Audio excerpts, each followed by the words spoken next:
Que la paix, dans la mesure du possible, soit sur chacun d'entre vous.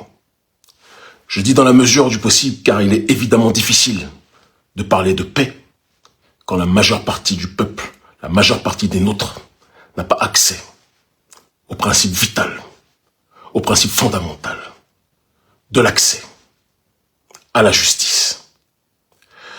Je vais parler aujourd'hui d'un sujet plus que jamais vital, puisque dans la Champions League des tyrans, des dictateurs, dans la Champions League de ceux qui ont décidé de prendre en otage leur peuple, à l'heure actuelle, il y a des gens comme Paul Biya qui a dépassé toutes les règles.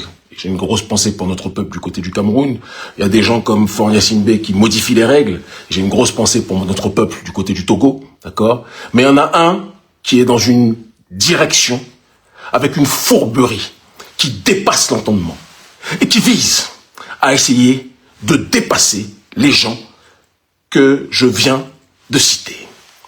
Cet homme, je l'ai dit et je l'ai répété, et tout est en train de corroborer ce que nous avons depuis un certain temps annoncé, c'est Patrice Talon. En attendant que vous puissiez rapidement vous installer, je vais en profiter aussi pour revenir sur la dernière campagne de manipulation des services français, aidés par les services béninois et aidés par l'usine à troll du dénommé Stéphane Conan, que je vais vous remontrer là. Stéphane Conan, c'est un ancien agent, d'accord, des services de renseignement ivoiriens qui a été viré pour détournement de fonds par, c'était Ahmed Bakayoko, paix à son âme, et qui, une fois qu'il a été viré, a décidé de se réinventer en proposant ses services, en créant une usine à troll, d'accord, afin de proposer ses services au régime pro-France-Afrique qui ont en face d'eux des opposants qui les dénoncent sur cette ligne. Et il a été engagé, avec la tête de rat qui le caractérise, par le gouvernement béninois. C'est lui-là. Je vous redonne sa tête, comme ça vous pouvez le voir. Stéphane Conan, d'accord?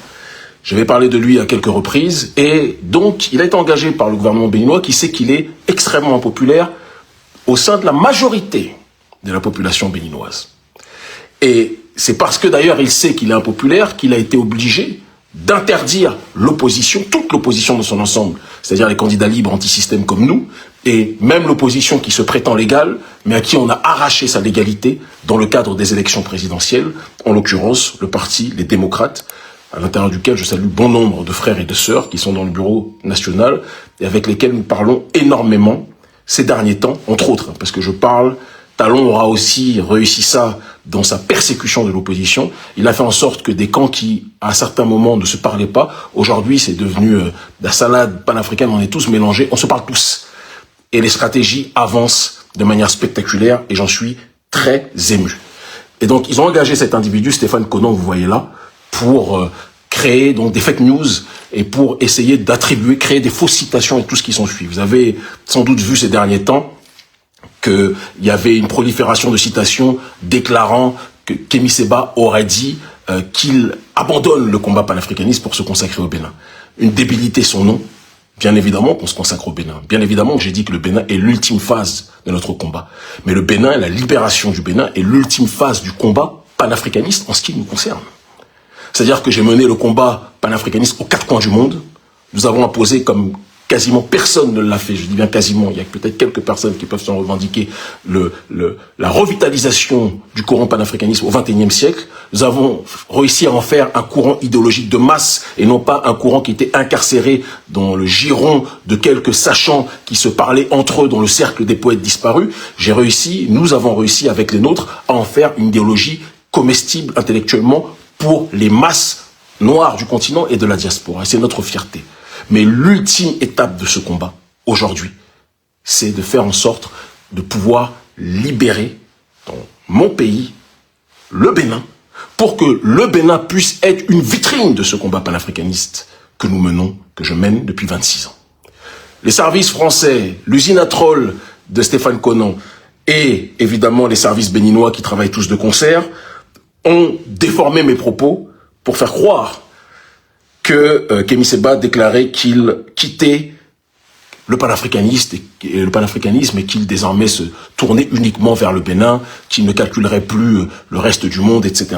Non, se focaliser sur la libération du Bénin, c'est accentuer notre combat panafricaniste. Je ne peux pas être président d'une organisation internationale qui s'appelle l'ONG Urgence Panafricaniste et ne pas me concentrer sur le panafricanisme, aussi bien à l'international que sur le terrain local.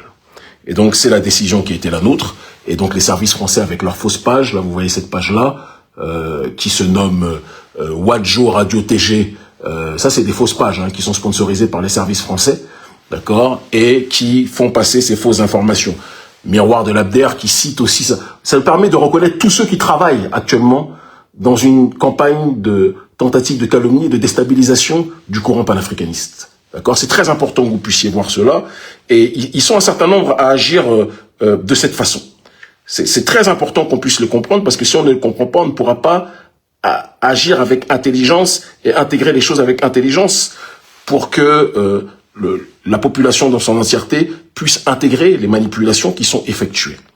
Et donc, ils diffusent fake news sur fake news, ils font croire, et je vois des idiots, des gens extrêmement bêtes et naïfs, des gens qui parfois même se présentent comme des sachants, des gens qui se présentent même parfois comme des docteurs, et c'est ça qui me fait rire, qui disent « Ah, Kémy Séba a dit qu'il arrête le panafricanisme. Mais quelle hérésie d'arrêter le panafricanisme pour se consacrer sur le Bénin. » Comme si eux allaient nous apprendre à nous, qui avons fait de ce courant idéologique au XXIe siècle une idéologie de masse, ce qu'était le panafricanisme, alors que nous théorisons, nous écrivons et nous pensons sur ce courant depuis un certain temps.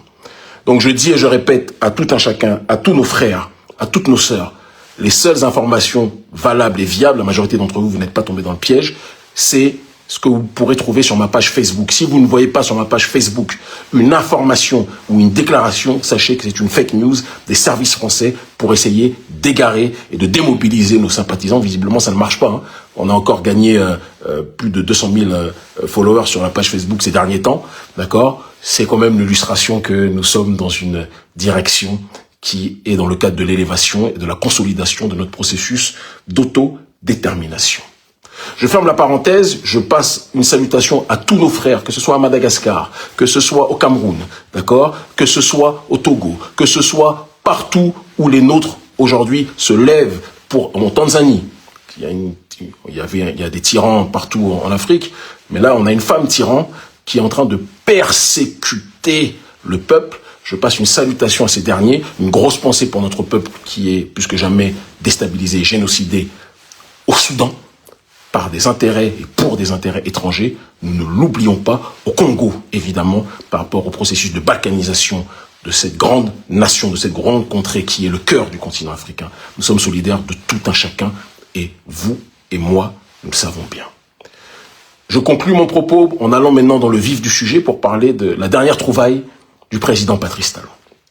Talon a été extraordinaire de perfidie, de lâcheté politique, de médiocrité idéologique, pour pousser l'opposition en dehors du ring, pour avoir à éviter de se confronter à une quelconque adversité, afin de donner la sensation qu'ils ne sont pas contestés et que, au final, leur candidat Ouadani, leur marionnette Ouadani, sa marionnette à Patrice Talon, passera crème sur le terrain de l'élection présidentielle.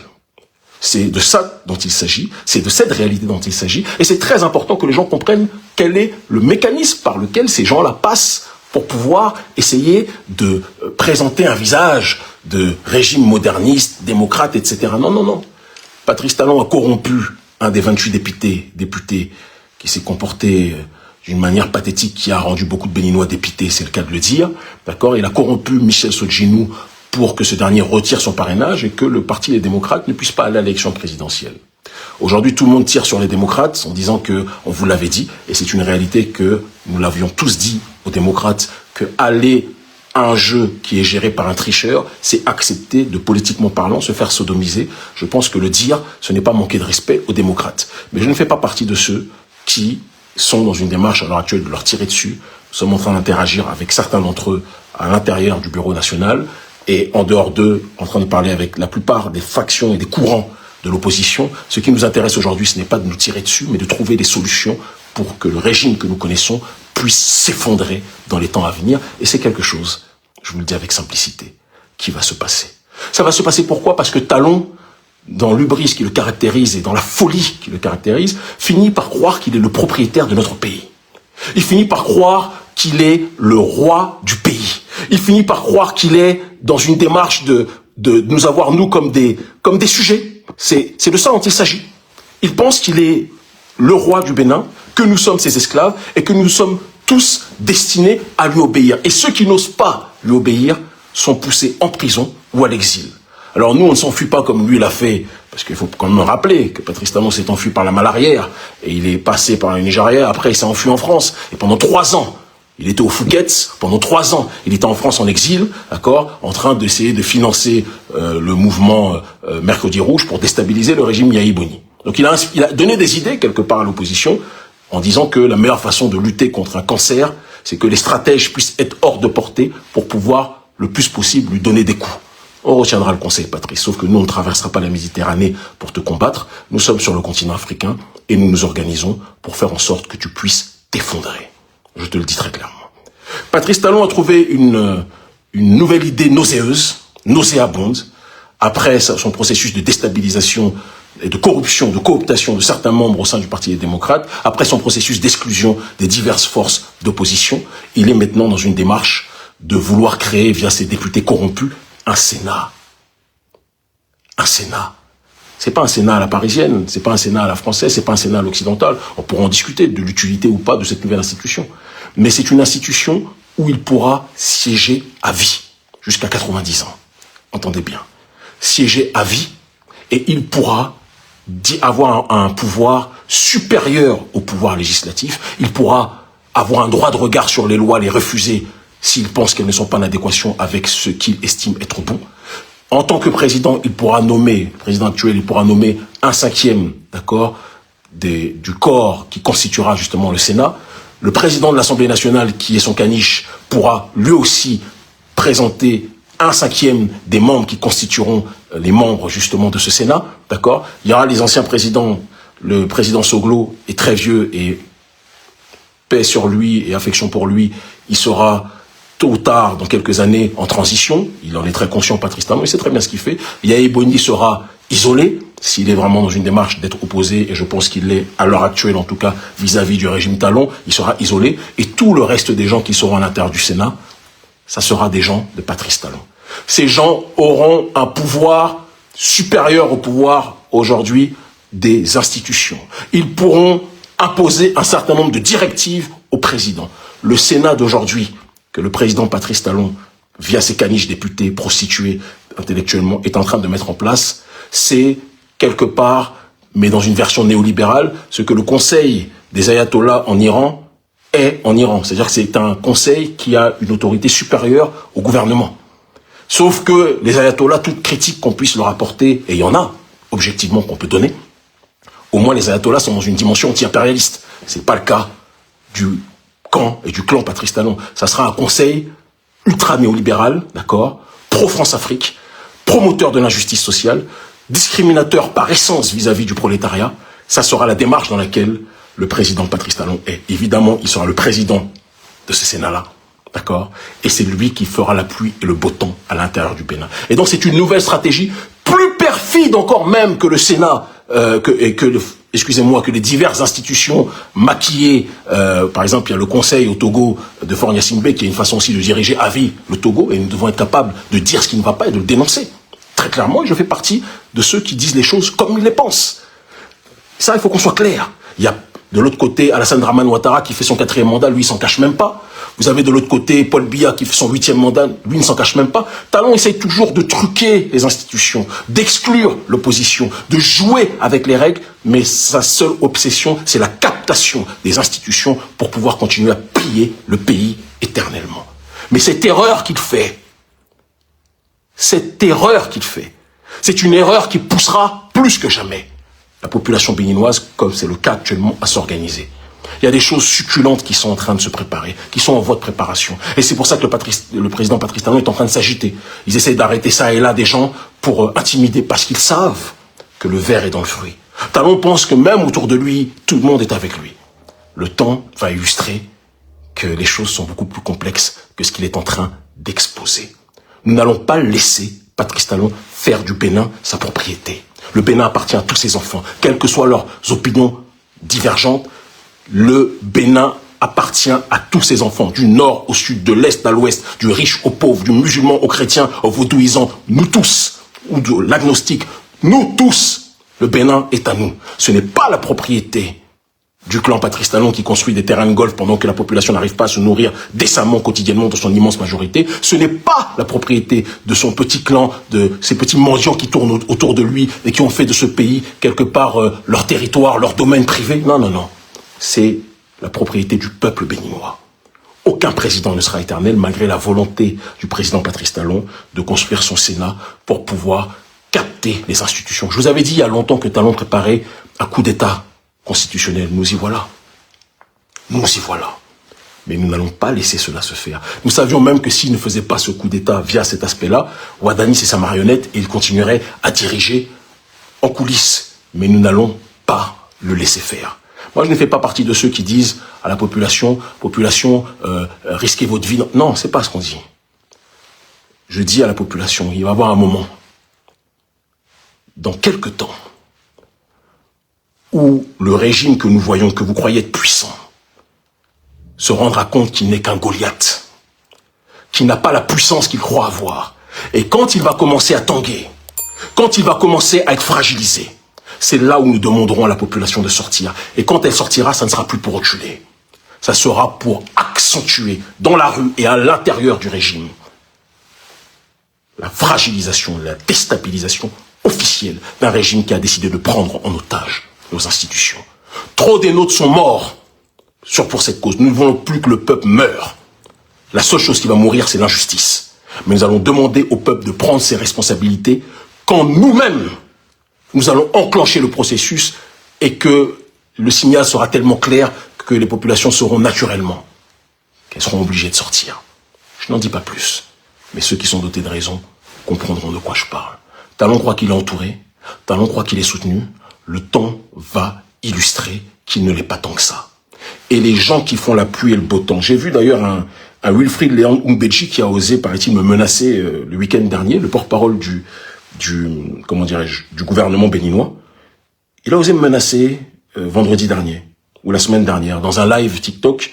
C'est devenu sa nouvelle mode. Il n'a apparemment pas assez de travail. Moi, je suis très peu sur les réseaux. Je vois que lui, visiblement, a le temps d'y être. Je vous fais écouter ce qu'il a dit, ce qu'il a osé dire. Soudain, sur les réseaux et la teneur de ses propos, nous, on n'est pas surpris parce que on ne s'attendait pas à autre chose venant de lui. Pour le reste, il faut qu'à tout moment, chacun soit prêt à répondre de ses actes et de ses postures lorsqu'elle se révèle ou il se révèle attentatoire à la quiétude, à la paix du pays et à la sécurité collective et individuelle des Béninois.